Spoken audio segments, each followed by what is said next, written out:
स्वागत है आपका एनबीएस पॉडकास्ट के नए एपिसोड में और शुरू करते हैं आज का किस्सा। राजन, जो कि बेसिकली करनाल के रहने वाले हैं, वो अब रिटायर हो चुके हैं अपनी नौकरी से। काफ़ी अच्छी उन्होंने नौकरी अपनी निभाई। अपनी नौकरी के दौरान उन्होंने काफ़ी जगह पर भ्रमण किया, अलग अलग स्टेट्स में, अलग अलग शाखाओं में।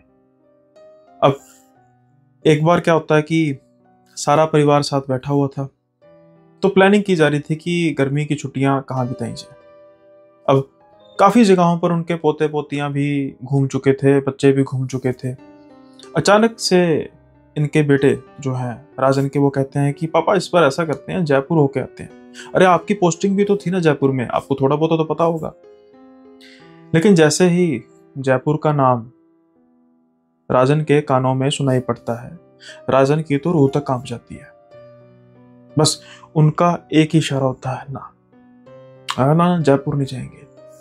तो उनके बेटे कहते हैं कि पापा क्या बात होगी, इतने शहरों के नाम हमने लिए, आप काफ़ी जगह पर आपने नौकरी की है, कई जगह पर हम गए भी हैं और आप खुद ही बताते रहे कि इस जगह पे भी मैं घुमा हूँ, यहाँ पे भी घुमा हूँ। तो जयपुर तो हम कभी गए नहीं, तो आपने जयपुर में नौकरी तो की है, तो क्यों ना हम इस बार जयपुर घूमें। काफ़ी सुंदर शहर है और इसके अलावा जयपुर के आसपास के इलाके भी घूम लेंगे। लेकिन राजन कहते हैं कि आसपास के इलाके तो घूमेंगे लेकिन जयपुर नहीं घूमेंगे। अब राजन के साथ जो हुआ था वो अपनी पत्नी को तो बता चुके थे, लेकिन कभी उन्होंने उस खौफनाक वाक्य का जिक्र अपने बच्चों के साथ नहीं किया था। लेकिन जब बच्चों के कानों में ये बात जा चुकी थी कि पापा यानी राजन किसी न किसी वजह से जयपुर जाने से कतरा रहे हैं, तो फिर पूछना तो लाजमी था। अब राजन के लाख मना करने के बावजूद बच्चे इस बात पर उतारू हो चुके थे कि हमें तो बताइए क्यों नहीं जाना जयपुर। कुछ देर तक ऐसे ही कशमकश चलती रहती है, लेकिन कुछ समय बाद राजन अचानक चिल्लाकर कहते हैं, अरे यार वहां पर शमशान घाट है इसलिए। जैसे ही वो इतनी ऊंची बोलते हैं, राजन जो कि एक बड़े कूल पर्सन है, कभी वो बहुत ऊंची आवाज में बात नहीं करते, आज इतने गुस्से में देखकर एक समय के लिए तो उनके बच्चे डर जाते हैं, पोते पोतियां सब डर जाते हैं। उनका बेटा बड़ी धीमी सी आवाज में कहता है कि पापा शमशान घाट तो सभी जगह पे होता है।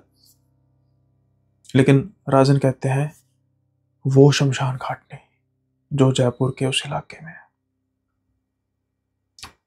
राजन के बेटे अपनी माँ की तरफ देखते हैं। उनकी माँ इशारा तो करती है कि मत बात करो इससे आगे, तो उनकी माँ के इशारे को वो समझ जाते हैं, लेकिन वो पूछना चाहते हैं कि आखिर हुआ क्या, हमें तो पता लगे। चलो मानो किसी शमशान घाट में आपका कुछ ट्रेजेडी हुई होगी तो हम उस इलाके में नहीं जाएंगे। लेकिन राजन साफ तौर पर मना कर देते हैं कि मैं तो कम से कम नहीं जाऊंगा। वो कहावत है ना कि दूध का जला छाछ भी फूक फूक के पीता है, यही शायद राजन की कहानी थी। खैर, अब बात शुरू होती है कि चलो हमें कम से कम बता तो दो। अरे बाबा नहीं जाते, बताओ तो सही कि परेशानी क्या है।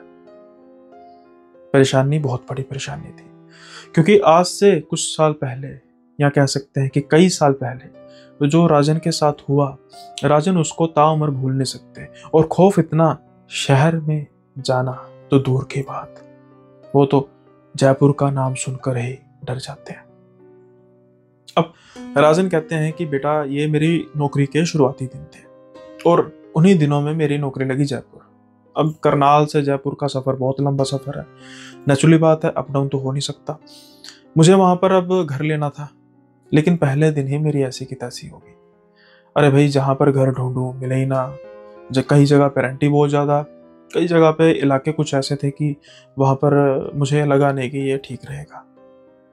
अब कुछ दिन तो मैंने होटल में गुजारे, जैसे तैसे करके, जो सराय होती है, होटल भी नहीं कह सकते, जहाँ पर बहुत सस्ता रूम का रेंट था। लेकिन कमरा तो परमानेंट लेना ही पड़ना था। अब इसी कशमकश में जो मेरा एक फ्रेंड था, मुझे पता लगता है कि उसके कोई रिलेटिव हैं, वो जयपुर में रहते हैं। तो मैंने अपने फ्रेंड से फ़ोन पर बात की और उसको कहा कि भाई देख ले यार, अगर कोई मिल जाए, अपने रिलेटिव से बात करें। वो बेसिकली उनके चाचा थे। अब उन्होंने उनका नंबर दिया फ़ोन नंबर किसी किसी के पास तब लैंडलाइन होता था, तो उनके पास था, तो इन्होंने अपने ऑफिस से फ़ोन करके अपनी इंट्रोडक्शन दी कि ऐसे ऐसे मैं अपना जो उनका मित्र था वो बोल रहा हूँ, उनका दोस्त बोल रहा हूँ, और आपका नंबर दिया था, आप जयपुर से हैं, तो मैं जयपुर आया हूँ, तो काफ़ी समय से मैं मकान ढूंढ रहा हूँ लेकिन मुझे मिल नहीं रहा। अब वो कहते हैं कि आप निश्चिंत हो जाइए, कोई बात नहीं, हम ढूंढना शुरू करते हैं और कुछ दिन दीजिए हमें, तो कोई अच्छी सी जगह ढूंढ के हम आपको बता देंगे। तो उन्होंने विश्वास हो गया कि ठीक है भाई, मिल जाएगा, लोकल है, कहीं ना कहीं तो मिल ही जाएगा। अब कुछ दिन बीतते हैं, कुछ दिन बाद फिर ये फ़ोन करते हैं हार कर। पहले तो ये इंतज़ार कर रहे थे कि इनका फ़ोन आ जाएगा, लेकिन फ़ोन आता नहीं है। फिर ये फ़ोन करते हैं और उनकी आवाज़ से तो साफ तौर पर लग रहा था कि जैसा रेजिडेंस इनको चाहिए वैसा इनको मिला नहीं। अब बात हो रही होती है कि मैं तो भाई रह रह के थक गया हूँ, वो जगह इतनी अच्छी नहीं है, देखो कोई अगर थोड़े बहुता, चलो मैं भी कॉम्प्रोमाइज़ कर लूँगा, कोई जगह ऐसी मिल जाए तो। अब वो कहते हैं कि हाँ, एक जगह तो है, लेकिन ना उस जगह, वो जगह है जो शमशान घाट के पास है जगह। तो ये कहते हैं कि हमें क्या लेना देना शमशान घाट से, कई ऐसी जगहें हैं जो पहले बाहर के इलाके में शमशान घाट हुआ करते थे, और अब वो जगहें जैसे जैसे शहर फैलता गया तो कहीं ना कहीं शमशान घाट भी उसके बीच में आ गया। तो कोई बात नहीं, वहाँ के आसपास कोई पीजी वगैरह है, कुछ है? तो कहते हैं कि हाँ, कुछ अपार्टमेंट है वहाँ पे, लेकिन रिहायशी इलाके में शमशान घाट होना कोई अनयूजुअल बात नहीं। अनयूजुअल बात यह है कि उसके कुछ किस्से हैं। कहते हैं कि वो उस शमशान घाट, अब तो वहाँ पर चिताएं नहीं जलती, लेकिन कहा जाता है कि वो कुछ हॉन्टेड है बेटा। अब ये जब सुनते हैं तो हंसने लग पड़ते हैं। अच्छा, मैंने सोचा कि शायद वहाँ पर जो भूत हैं वो साफ तौर पर नजर आते हैं। तो वो जो शख्स थे वो कहते हैं कि अरे भाई, भूतिया है तो भूत भी नजर आते होंगे, इसलिए तो वहाँ पर जो आसपास कोठियाँ हैं, बड़ी बड़ी कोठियाँ हैं, वहाँ पर अब कोई नहीं रहता। रह देख के बस कुछ 2-4 अपार्टमेंट है, वहाँ पर भी लोग मजबूरी में रहते हैं। लेकिन ये कहते हैं कि कोई बात नहीं, मुझे जगह देखने दो। वो कहते हैं कि बेटा, वहाँ पर कहते हैं कि शमशान घाट के कोई आसपास उसको देखता नहीं है, अगर कोई देख ले तो, कोई अगर प्रेत वगैरह नजर आ जाए तो वो पीछे लग जाता है। अब ये बातें राजन को कुछ दुखियानुसी लगती हैं और कहते हैं कि, तो वो कहते हैं कि चाचा जी, मुझे आप एक बार बताइए तो सही लोकेशन, मैं देखता हूँ, अगर मुझे ठीक लगेगा तो ठीक है, नहीं तो फिर वरना मैं नहीं लूँगा। अब चाचा जी थोड़े से मतलब कंफ्यूज हो गए कि भाई अब बता तो दिया है, चलो खैर नंबर दे देते हैं और खैर एड्रेस वगैरह बता देते हैं, और ये अपना काम खत्म करने के बाद चल देते हैं। जब ये जाते हैं तो जैसे ही उस जगह पे पहुंचते हैं जहाँ पर एक तरफ शमशान घाट था, ये उसकी तरफ देखते हैं, इनको कुछ भारीपन सा महसूस तो होता है सिर्फ देखने मात्र से ही, लेकिन ये सोचते हैं कि इसके बारे में मुझे पहले ही बता दिया गया, तो हो सकता है कि उस वजह से मुझे ये महसूस हो रहा है। अब ये उस पर यानी शमशान घाट की तरफ ज़्यादा ध्यान ना देते हुए चलते हैं उस एड्रेस की ओर जो उन्हें मिला था। फिर वो कुछ समय बाद उस एड्रेस में पहुंच जाते हैं, अपनी इंट्रोडक्शन बताते हैं कि किन्होंने मुझे भेजा है, और उसके बाद फिर इन्हें कमरा दिखाया जाता है जो इन्हें काफ़ी पसंद आ जाता है। अब जब ये कमरा वगैरह पसंद कर लेते हैं, भाव भी जो है जो बिल्कुल ठीक था, इनकी बजट में ही था, तो जब ओके सब कुछ हो जाता है तो जो वो शख्स था मालिक, वो कहता है कि बस एक बात का ध्यान रखना, जो आपने रास्ते में एक शमशान घाट देखा होगा ना, उस पर बस कुछ ज़्यादा उसको मतलब निहारना नहीं है, ज़्यादा उसको एक्सप्लोर नहीं करना। तो ये फिर पूछते हैं कि क्या मतलब कुछ खास बात है? तो कहते हैं कि बस कुछ है, यहाँ पर लोगों को कुछ दिखता है, पुराना हो चुका है, अब यूज में नहीं है, लेकिन कुछ दिखता है यहाँ पे, तो आपको हम पहले ही बता देना चाहते हैं, बाद में कोई समस्या हो। फिर से राजन को ये बात थोड़ी सी अटपटी लगती है, साथ के साथ ही दकियानूसी भी, इसलिए वो ज़्यादा गौर नहीं करते और अपने काम से काम रखते हैं। अपार्टमेंट की चाबी लेते हैं कमरे की, वहाँ पर रहना शुरू करते हैं। सुबह सुबह काम पे जाना, शाम आते आते अंधेरा कई बार हो जाता था, तो ये शमशान घाट की तरफ ज़्यादा देखते नहीं थे। अब रात के समय में क्या होता था कि जो अपार्टमेंट के बाहर का जो इलाका है, वहाँ पर कुछ इन्हें मतलब लोगों की चहल पहल, लोग घूमते वगैरह नजर आते, तो धीरे धीरे इन्होंने भी उन लोगों के साथ बैठना शुरू कर दिया। धीरे धीरे इनकी सोशल जो है वो लाइफ शुरू हुई और अब बातें वगैरह करने लग पड़े। हालांकि शाम को जब ये थक टूट कर आते थे तो हर बार तो इनका बस में होता नहीं था कि ये जाके लोगों से बात करे, लेकिन जब भी मौका मिलता तो ये जरूर बात करते। अब बातों बातों में ही एक दिन फिर उन्होंने जिक्र छेड़ ही दिया। कोई बुजुर्ग आदमी थे, ये उससे पूछते हैं कि बाबा जी एक बात बताइए, जो सभी लोग ये शमशान की बात करते रहते हैं, शमशान की बात करते रहते हैं, क्या सच में ऐसा कुछ है भी या फिर बस अफवाहें हैं?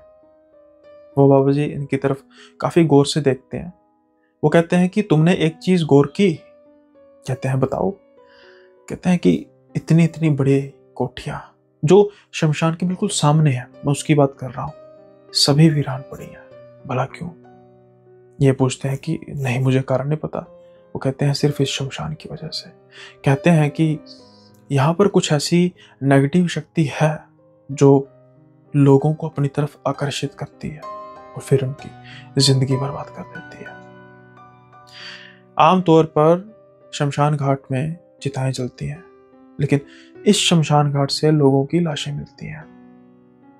धीरे धीरे इस शमशान घाट का आसपास का इलाका तकरीबन वीरान हो चुका है।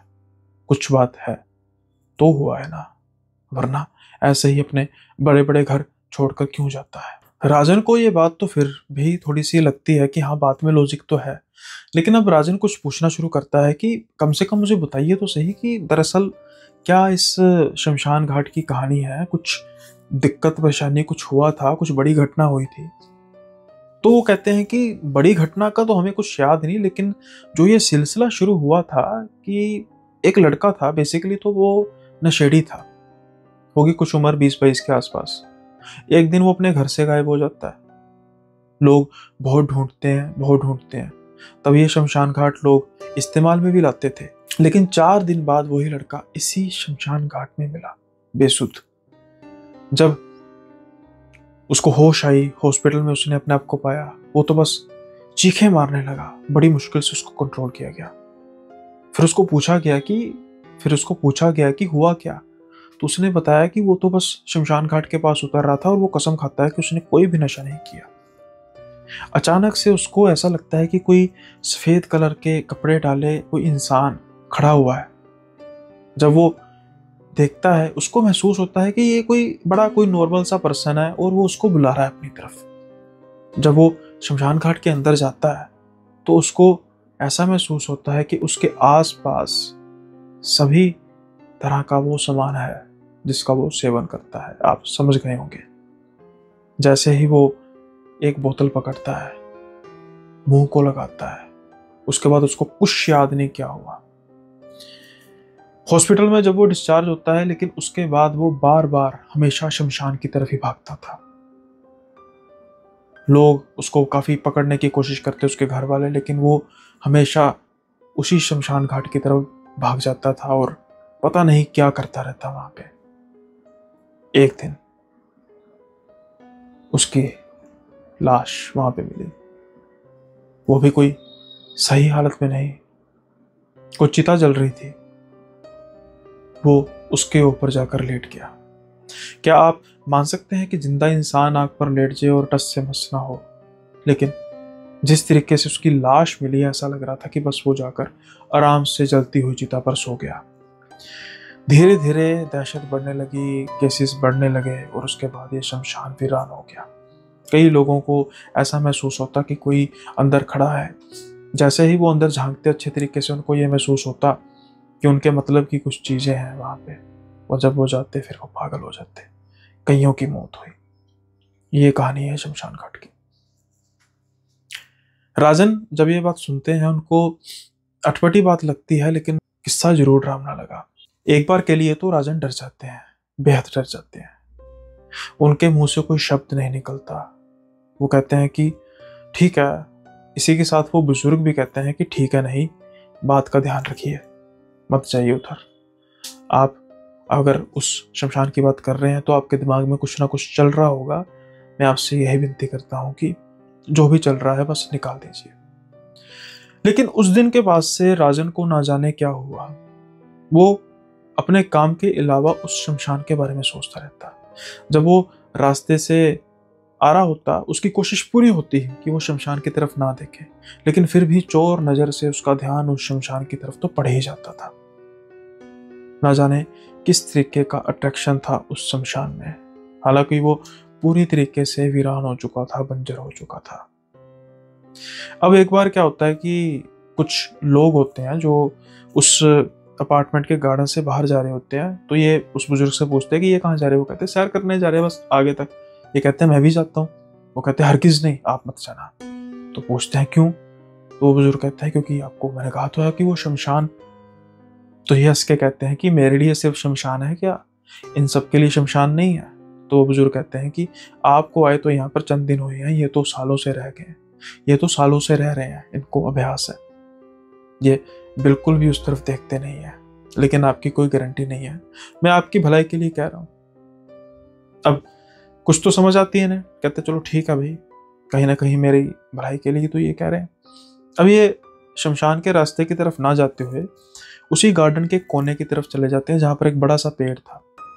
हवा बिल्कुल नहीं चल रही थी। ये उस पेड़ के आसपास चक्कर काटना शुरू करते हैं, लेकिन कुछ समय बाद ऐसा महसूस होता है कि कोई एक पेड़ की बड़ी डाली है जो हिल रही है।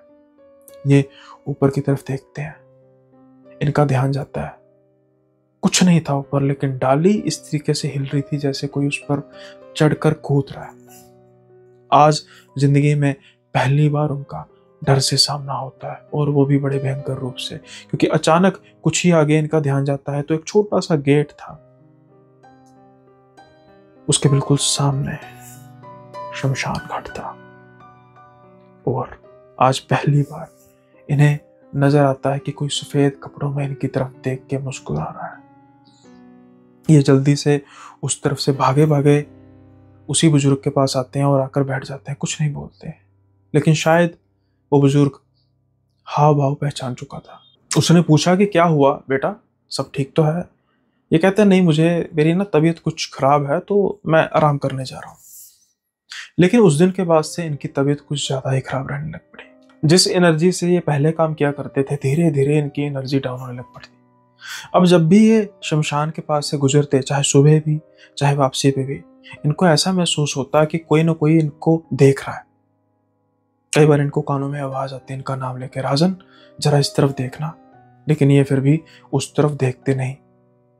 ये अपने आप को किसी तरीके से संभालते हुए वापस उस अपार्टमेंट में चले जाते। शायद प्रेतों का असर हो चुका था। इनके ऑफिस में भी लोग कहते हैं कि आपके शरीर को अचानक से क्या हुआ, पहले तो आप काफी हट्टे कट्टे थे, लेकिन अब आप काफी कमजोर महसूस होते हैं। क्या रात को अच्छे से नींद नहीं आती या फिर कोई समस्या है। तो राजन कहते नहीं नहीं ऐसा कुछ नहीं है, कई बार दूसरी जगह पे आओ तो पानी वगैरह का कुछ जो भी इन्होंने बहाने लगाए बस। लेकिन असल में समस्या शायद ये समझ रहे थे, लेकिन ये जिक्र किससे करते, क्योंकि बेवकूफी तो इन्होंने कर दी थी। लोगों के लाख मना करने के बावजूद भी ये उस शमशान को बार बार देखे जाते थे, और शायद किसी ने उनको देख लिया। अब खेल शुरू होने वाला था। एक बार वो कुछ रात के समय में ज्यादा लेट हो गए। जो ऑटो वाला था वो उनको शमशान के थोड़ी सी आगे मोड़ पर उतार गया, और उन्होंने कहा कि भाई अंदर तक छोड़ दे, मेरी तबीयत कुछ ठीक नहीं है। वो कहता ना ना, शमशान है, मैं उस तरफ नहीं जाऊंगा। उस ऑटो वाले को भी पता था। खैर ये उतरते हैं और आगे की तरफ चलना शुरू कर देते हैं। लेकिन आज ये उस तरफ देख लेते हैं। ये देखते हैं कि एक सफेद कपड़ों में आदमी खड़ा है, बिल्कुल सुंदर शक्ल। वो इनकी तरफ देख के मुस्कुरा रहा है, माथे पर उसके तिलक है। देखने से ऐसा लग रहा था कि शायद कोई पंडित जी होंगे। जब इनकी नजर उन पर जाती है तो वो ऐसे हाथ खड़े करते हैं, ऐसे हाथ करके उनको उनके आगे प्रणाम करते हैं। अब प्रणाम का जवाब तो देना बनता था, तो ये भी ऐसे प्रणाम करते हैं। ऐसा प्रतीत हो रहा था कि जैसे कोई आदमी, नॉर्मल आदमी वहां पर खड़ा है। इन सब बातों में ये भूल ही गए कि जो शमशान उजाड़ वीरान पड़ा है, तो वहां पर अचानक से लाइट्स कैसे लग गई। वो कहता है कि महाशय अंदर आइए, आके माथा टेक लीजिए। तो ये इधर उधर देख के सोचते हैं कि माथा कहाँ पर, अरे भाई उजाड़ में कौन सा माथा टेकूंगा। लेकिन जैसे ही ये थोड़े से अपनी मुंडी घुमाते हैं और देखते हैं कि एक मंदिर है, बड़ा ही भव्य मंदिर। आसपास इनको कुछ लोग भी दिखाई दे रहे हैं। अब ये सोचते हैं कि यार ये एक ही दिन में कायाकल्प कैसे होगी। उसी क्यूरियोसिटी में अब ये दरवाजा खोलते हैं शमशान का और आगे जाना शुरू कर देते हैं। ये देखते हैं कि सारे के सारे शमशान की तो कायाकल्प ही हो चुकी है। ऐसे महसूस हो रहा है कि जैसे यहाँ पर कभी भी कोई उजाड़ पड़ी ही ना हो। मंदिर है, लोग भगत आए हुए हैं, पंडित जी हैं।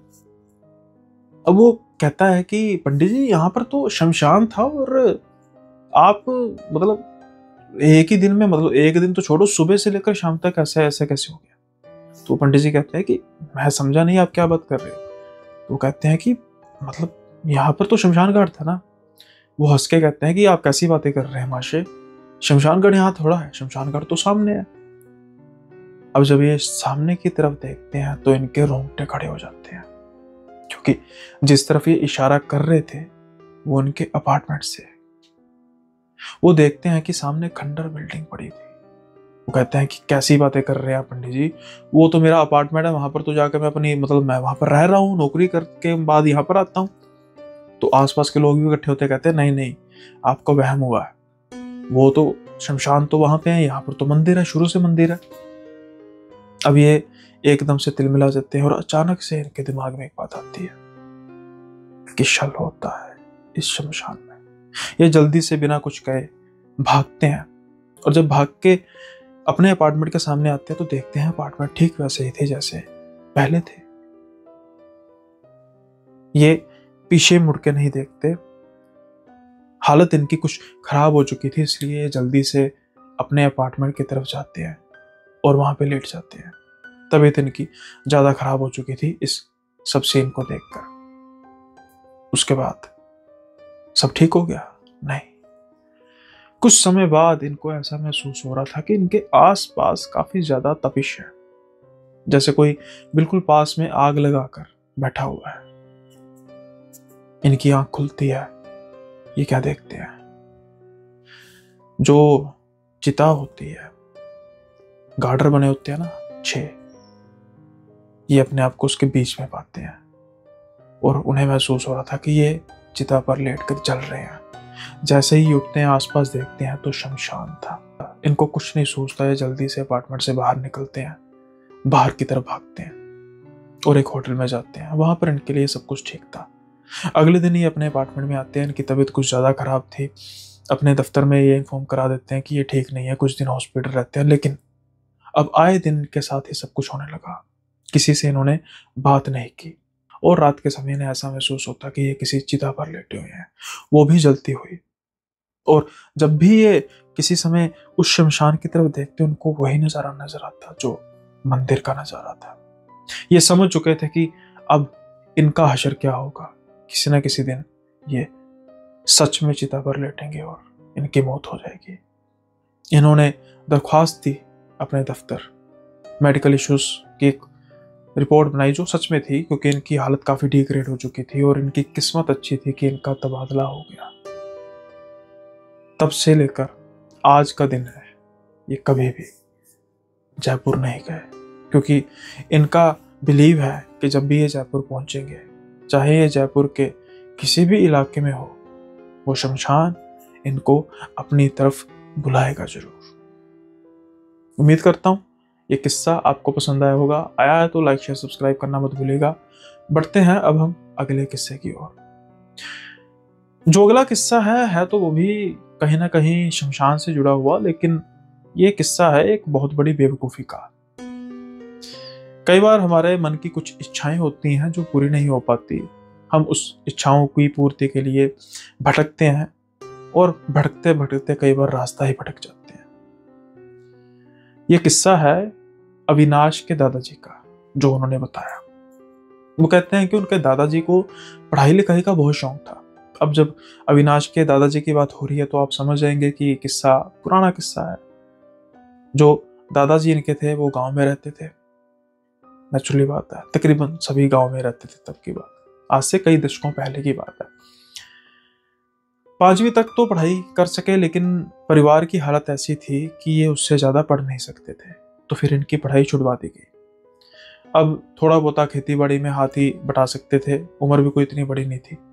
लेकिन इनके दादा को पढ़ने लिखने का तो शौक बहुत था। अब वो कभी कभी जैसे जितना उनको न्यूज़पेपर कोई मिलता वो पढ़ लेते, कभी किसी से किताब कोई मिलती वो पढ़ लेते। धीरे धीरे इनका ये क्रेज बढ़ता ही जा रहा था। रेगुलर पढ़ाई तो कर नहीं सकते थे, लेकिन किसी न किसी से किताब मांग कर पढ़ लेते। धीरे धीरे धीरे धीरे थोड़ी सी एक्स्ट्रा मतलब नॉलेज वाली किताबों भी इन्होंने पढ़ना शुरू कर दिया। और अब इनकी जो जैसे जैसे इंडिपेंडेंट होते जा रहे थे वैसे वैसे इनकी जो खोज थी बढ़ती जाती। जहाँ पर भी पता लगता कि किसी के पास किताबों का संग्रह है, ये वहाँ पर जाते, उससे किताबों को उधार मांगते और उसके बाद पढ़ने के बाद वापस कर देते। ऐसे ही अब उनकी उम्र कुछ 17 साल के आसपास हो चुकी थी। 17 साल तक आते आते इन्होंने काफ़ी किताबें पढ़ ली थी। कम पढ़ा लिखा होने के बावजूद भी इनको नॉलेज काफ़ी हो चुकी थी। लेकिन अब इनकी जो रुचि थी वो धीरे धीरे कुछ डार्क सब्जेक्ट्स पर जा रही, तंत्र मंत्र इस तरीके के सब्जेक्ट। इन्हें पता लगता है एक बार कि कुछ ही गांव छोड़कर एक गांव है, वहां पर एक बुजुर्ग आदमी है, उसके पास कुछ किताबों का संग्रह है, वो किताबें बेचना चाहता है।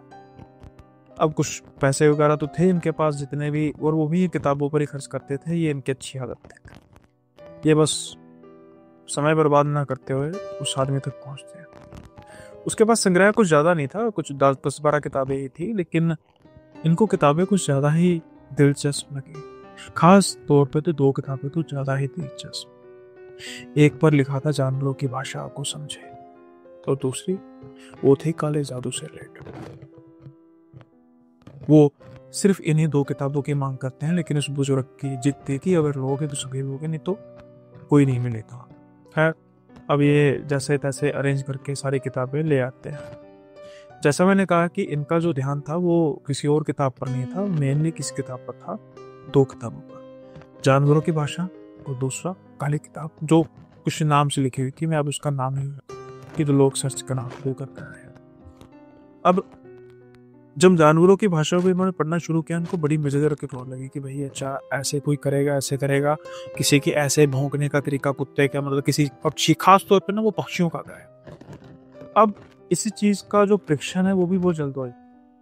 गांव के रहने वाले लोग, पुराना समय तो टॉयलेट वगैरह तो नहीं होती थी, तो ये अक्सर किसी उजाड़ वगैरह में जाके अपना जो भी पैसे थे उनका। अब ऐसे ही एक बार किसी मतलब झाड़ियों के पास अपनी फराकत कर रहे थे, तो इन्हें अचानक से कुछ चिड़ियों की आवाज़ें सुनाई देती हैं। इनके कान खड़े हो जाते। कुछ ही दिन पहले इन्होंने उस किताब के जरिए ये समझने की कोशिश की थी कि अगर कोई चिड़िया इस तरीके से अपना जो है वो चहचहाए तो क्या होता है। तो इनको समझ लगता है कि शायद कोई आसपास खतरे वाली चीज़ है। ये जल्दी से उठ के आसपास देखते हैं। अचानक से एक सांप निकलता है इनकी तरफ, बार करके तो पीछे।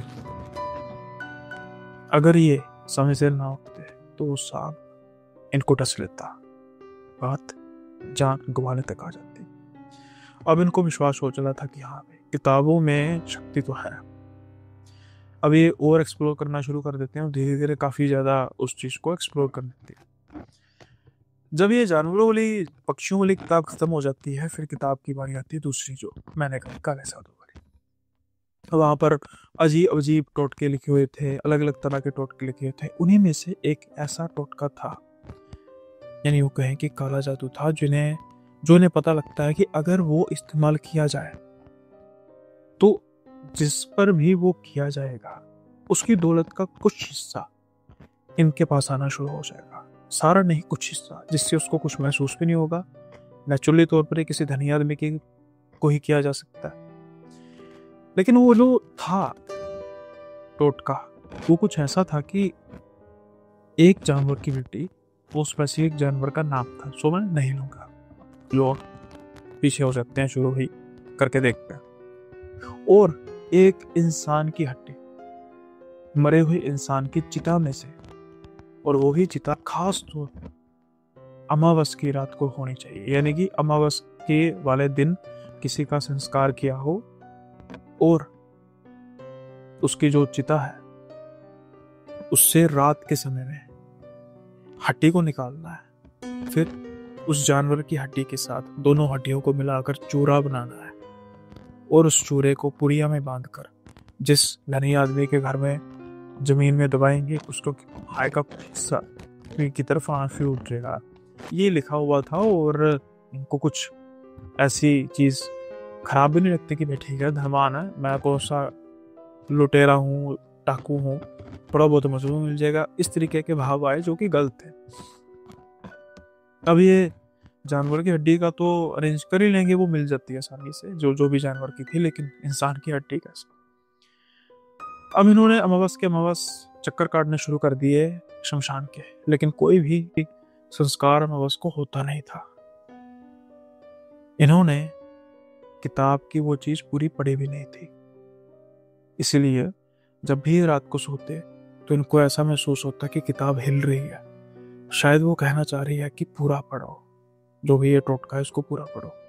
खैर ये टोटके को पूरा पढ़ लेते हैं कि भाई जैसे ही हड्डी को चिता में से निकाल लिया उसके बाद कोई दूसरा उपाय है नहीं।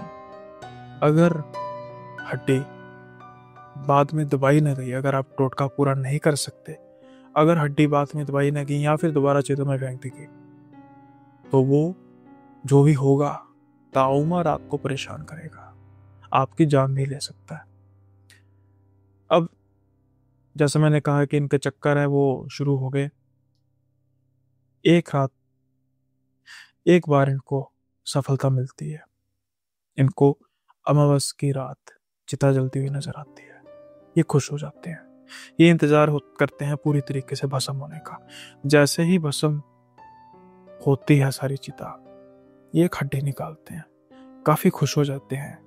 लेकिन इतने आसान काम होते तो सारी दुनिया ना करती। जैसे ही वो हड्डी को अपने थैले में डालने लगते हैं, अचानक से किसी की हंसने की आवाज आती है। शमशान में एक अकेला आदमी और एक जलते चिता। जब दो जानों के अलावा किसी तीसरे की आवाज सुने कोई, तो उसके रोंगटे खड़े होना लाजमी है। अब ये इधर उधर देखते हैं लेकिन इनको कुछ भी दिखाई नहीं देता, सिर्फ सुनाई दे रहा था। लेकिन ऐसा इनको महसूस होता है कि कोई इनके पीछे आकर बैठ गया है। इनको काफी भार महसूस हो रहा था और आवाज इनको बिल्कुल अब अपने ऊपर से आ रही थी, जैसे कोई इनकी पीठ पर बैठकर हंस रहा है। ये उठने की कोशिश करते हैं लेकिन उठ नहीं पाते।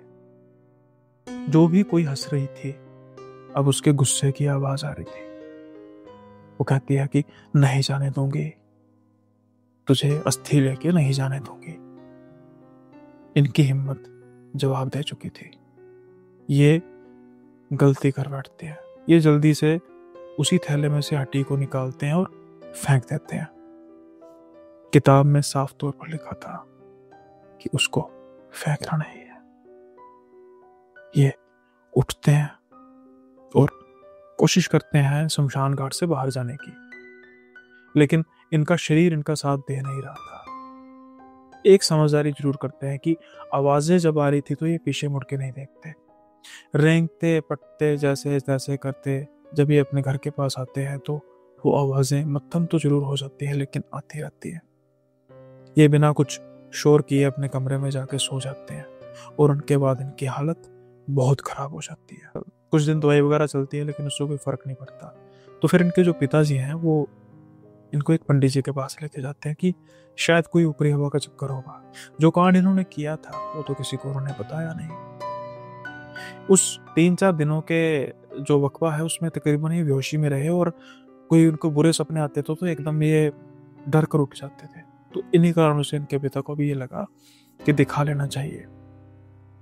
अब जब पंडित जी के सामने बैठते हैं, इनकी आंखें झुकी हुई थी जैसे कोई इंसान ट्रांस में होता है। पंडित जी पहले अच्छे से देखते हैं, फिर कुछ देर आंखें बंद करते हैं, लेकिन कुछ मिनटों बाद जब उनकी आंखें खुलती हैं तो पूरी लाल गुस्से से, और वो रख के एक तमाचा मारते हैं इनको। जब इनको थप्पड़ पड़ता है ना तो बस एक बार हिल जाते हैं। अब इनकी आंखों से आंसू बह रहे थे, वो ऊंची ऊंची रो रहे थे। इनके पिता तो समझ ही नहीं पा रहे थे कि ये हो क्या गया। पंडित जी ने कैसे एक 17-18 साल के लड़के को थप्पड़ मार दिया, और ये हैरानी से देखते हैं। तो पंडित जी कहते हैं कि इस मूर्ख से पूछो ये करके क्या आया है। अब सवालिया निशान इनकी तरफ था, यानी इनके दादाजी की तरफ, अविनाश के। फिर इनके दादाजी रोते रोते सारा किस्सा बताते हैं। पंडित जी से थप्पड़ तो पड़ ही चुका था, अब क्या रह गया था बाकी। इनके पिताजी यानी कि अविनाश के दादाजी के पिताजी पंडित जी के आगे हाथ जोड़ते हैं कि पंडित जी किसी भी तरीके से बचाइए। लेकिन पंडित जी कहते हैं कि ये उस हड्डी को फिर से शमशान में रखाया, अब तो वो जल प्रवाह होगी, अब कुछ नहीं हो सकता। लेकिन काफी मिन्नतें करने के बाद पंडित जी ने किसी बनारस में किसी पंडित जी का रेफरेंस दिया, और अघोरी थे बेसिकली, तो उनके बारे में कहा कि अगर कुछ हो सकेगा तो देख लो। अब ये समय खराब ना करते हुए वहां पे जाते हैं। वहां पर जाकर इनकी जो भी है वो सब कुछ उपाय होता है। लेकिन एक बात, उस अघोरी का कहना था कि ताउम्र वो बूढ़ी जो जिसकी चिता जली थी वो कोई बूढ़ी औरत थी, इसको नजर आती रहेगी, वो उससे बच नहीं पाएगा, वो कुछ करेगी नहीं। हमने ऐसे बांध दिया है लेकिन ताउम्र इसको परेशान करेंगे। अविनाश का कहना है कि उसके दादाजी जितनी देर तक जिंदा रहे, कई बार वो हमेशा देखकर किसी एक जगह पे कहते थे मुझे माफ कर दो, मेरी बस जिंदगी की वही गलती थी, उसके बाद मैंने कुछ नहीं किया। अपने आखिरी दिनों में जब वो, या कह सकते हैं अपने बिल्कुल आखिरी समय में जब वो मृत्यु शैया पर थे, तो वो बस एक जगह टकटकी लगा कर कह रहे थे कि मुझे माफ कर देना, मैंने जानबूझकर नहीं किया था, गलती को माफ कर देना। और उसके बाद उन्होंने आंखें हमेशा के लिए बंद कर दी। शायद कम से कम उनके साथ उनकी वही जो बुजुर्ग थे उनको भी मुक्ति मिल गई, जो शायद कहीं ना कहीं उनकी गलती के कारण उनके साथ बन चुकी थी। आई होप ये किस्सा भी आपको पसंद आया होगा। पसंद आया तो लाइक शेयर सब्सक्राइब करना मत भूलिएगा। साथ के साथ ही कमेंट बॉक्स में जरूर बताइएगा कैसा लगा आपको किस्सा, और आप भी किस्से भेजना चाहते हैं तो बिल्कुल ओपन है जी। जो व्हाट्सएप नंबर है, इंस्टा आईडी है, ईमेल आईडी है, आपको स्क्रीन पर नजर आ रही होगी। निश्चिंत होकर आप भेजिए अपने किस्से। कोई नाम रिवील नहीं करना, आपको भी पता है मैं नहीं करता।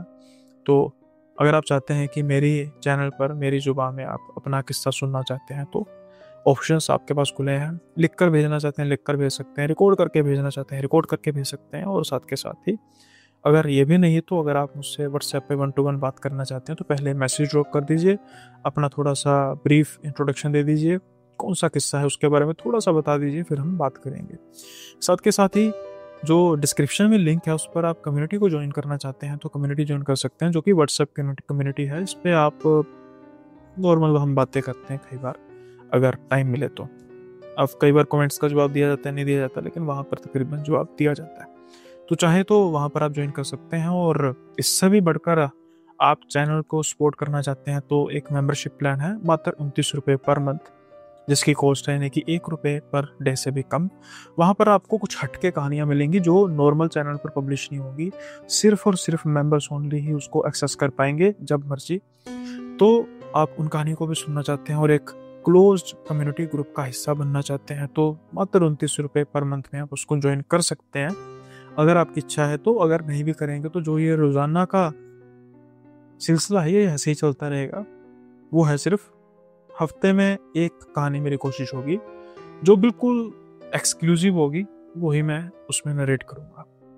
तो 2 चीजें हो सकती हैं उससे, एक तो मेरी सपोर्ट हो जाएगी, दूसरा आपको भी एक अच्छा कंटेंट मिलेगा। उम्मीद करता हूँ कि जाने से पहले फिर कि आज के आपको किस्से पसंद आए होंगे। सो अब वक्त हो चला है आज के इस एपिसोड को यहीं पे विराम लगाने का। जल्दी मिलेंगे अगले एपिसोड में नए किस्सों के साथ। तब तक के लिए बाय बाय, अपना ख्याल रखिएगा।